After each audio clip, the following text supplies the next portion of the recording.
Gaza में एक तरफ जो है वो लड़ाई इसराइल की हो रही है हमास के साथ, दूसरी तरफ लेबनान में हिजबुल्लाह के साथ जो है वो लड़ाई जारी है। और ताज़ा जो खबर वहाँ से राहुल आई है वो ये कि सेंट्रल जो बेरूत शहर है वहाँ पर डाउनटाउन में हमला जो है वो किया गया और इस एयर स्ट्राइक में 22 लोगों की वहाँ पर मौत हो गई है और बड़े स्तर पर यहाँ पर भी नुकसान जो है वो हुआ है। 22 लोग की मौत और 100 से ज्यादा लोग घायल हुए हैं। सेंट्रल डाउनटाउन में यह हमला बेरूत पे की और लेबनान की राजधानी बेरूत पर। और इसमें बड़ी बात यह है कि अब तक इजराइल हमेशा सदन लेबनान पर हमले का दावा करता रहा, लेकिन इस बार ये पहली बार है अब ताबिश जब सेंट्रल डाउनटाउन पर यह अटैक हुआ है, जहां पर ज़्यादा सिविलियन एरियाज हैं। इसलिए संभावित है कि ज़्यादा नुकसान इस बार बेरूत को पहुंचा है और ख़ासतौर पर जो स्थानीय लोग वहां मौजूद हैं लड़ाकों से अलग, उन तक इस बार नुकसान की चपेट पहुंची है। यहाँ पर हिजबुल्लाह के ठिकानों को जो है वो निशाना इसराइल बना रहा है और ये जो इलाका है ये ऐसी जगह है जो हिजबुल्लाह का गढ़ नहीं माना जाता है। इससे पहले जो हमले हो रहे थे वो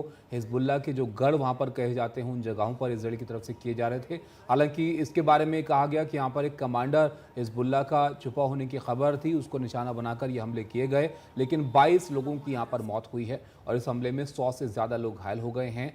ये बीती रात का मामला है जहां पर कुछ ही मिनटों में एयर स्ट्राइक के जरिए जबरदस्त हमला इसराइल की तरफ से किया गया। रास अल नाबे अल नुवैरी को निशाना बनाकर यहां पर ये हमले किए गए।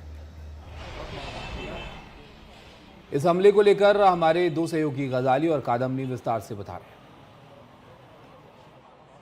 ये देखिए, इस वक़्त हम खुद यहाँ डाउनटाउन में ही रुके हुए हैं। यहाँ से करीब 5-10 मिनट के रास्ते पर ये 2 रिहायशी इलाके हैं, रास-ए अल नबी और अल नुवैरी। ये दोनों हाउसिंग सोसाइटीज़ हैं दोनों इलाकों में, जहाँ पर एरियल स्ट्राइक हुआ है।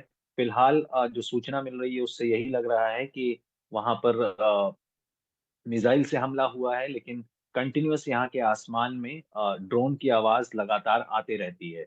तो फिलहाल और सबसे ख़ास बात ये है कि ये जो हमला इज़राइल लेबनान में कर रहा है, दक्षिणी इलाकों में जो है लेबनान के जो सीमा लगती है इज़राइल से, वहाँ पे ज़मीनी लड़ाई भी हो रही है, हवाई बमबारी भी हो रही है। और यहीं डाउनटाउन के पास में इलाका है दाहिए, जहाँ पर हसन नसरल्लाह को मारा था इज़राइल ने। लेकिन ये जो है पहली बार हुआ है कि सिटी सेंटर के बिल्कुल पास में रिहायशी इलाकों में अचानक से अटैक हुआ है। और इसी की शंका जो है यहाँ के शहरी लोग लगा रहे थे कि शायद central Beirut, downtown, city centre, इन इलाकों में फिलहाल कोई हमला नहीं होगा, क्योंकि ये इलाका हिजबुल्लाह या उसके संगठन के कमांडरों का गढ़ नहीं माना जाता है। लेकिन फिलहाल इजरायली आर्मी और वहाँ की मीडिया रिपोर्ट कर रही है कि शायद इसी दोनों रेसिडेंशियल सोसाइटी में या इन रिहायशी इलाकों में हिजबुल्लाह के कमांडर रह रहे थे। ऐसा इजरायली मीडिया और इजरायली सेना के जो वक्तव्य हैं वो बता रहे हैं, उनके टेलीग्राम चैनल्स बता रहे हैं। लेकिन ये बहुत ही कह सकते हैं कि एक शॉकिंग इंसिडेंट इस वजह से है कि लड़ाई तो चल रही थी और कई इलाकों में इज़राइल बार-बार कहते भी रहता है कि